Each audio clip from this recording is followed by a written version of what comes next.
ధన్యవాదాలు అధ్యక్ష.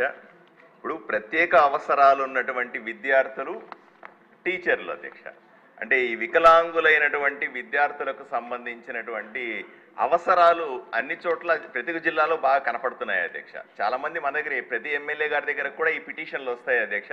వీళ్ళని ఎక్కడికి పంపించి చదివించాలా అనే ప్రశ్న మాకు కూడా ఉంటుంది. అదే వీళ్ళ కోసం ప్రత్యేక స్కూళ్ళు ఏర్పాటు చేయాలనే ప్రతిపాదన కూడా ఇంతకుముందు 2 సార్లు వచ్చింది. ఇంతకుముందు చంద్రబాబు నాయుడు గారు ముఖ్యమంత్రిగా ఉన్న సందర్భంలో దీని ప్రతిపాదనలు కూడా ముందుకెళ్ళినాయి అధ్యక్ష. తర్వాత రోజుల్లో గత 5 సంవత్సరాల్లో జగన్మోహన్ రెడ్డి గారి ప్రభుత్వం దీని గురించి అసలు పట్టించుకున్న పాపాన పోలేదు.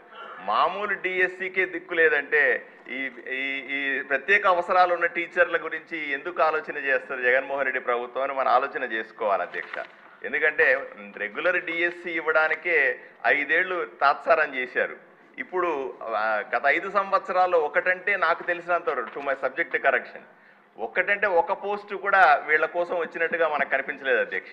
సో వీళ్ళ అవసరాల కోసం మన ప్రభుత్వం ప్రత్యేక దృష్టి సారించాలని, అదేవిధంగా ఈ పిల్లల్ని అంటే కనీసం జిల్లాకు ఒక కేంద్రం అంటారా, లేకపోతే 2 జిల్లాలకు ఒక కేంద్రం అంటారా ప్రత్యేక, ఎందుకంటే వీళ్ళని ఎక్కడికో స్కూళ్లకు తీసుకెళ్లి చదివించడం కష్టం. ఇప్పుడు రాయలసీమ మొత్తం చూస్తే అధ్యక్ష కేవలం తిరుపతిలోనే తిరుమల తిరుపతి దేవస్థాన ఆధ్వర్యంలో ఒక మంచి స్కూల్ ఉన్నట్టుగా మనకు తెలుస్తుంది అధ్యక్ష. అలాగే వీళ్ళందరూ కూడా తిరుపతికి వెళ్తుంటారు అధ్యక్ష. అలాగే ఆంధ్రాలో కానీ లేదా ఉత్తరాంధ్రలో కానీ ఇటువంటి స్కూళ్ళని ప్రత్యేకంగా తయారు చేసి, ఎందుకంటే వీళ్ళు మిగతా పిల్లలతో కూర్చొని చదువుకోవడం, మిగతా పిల్లలతో కలిసి వీళ్ళు పాఠాలు వినడం సాధ్యం కాదు.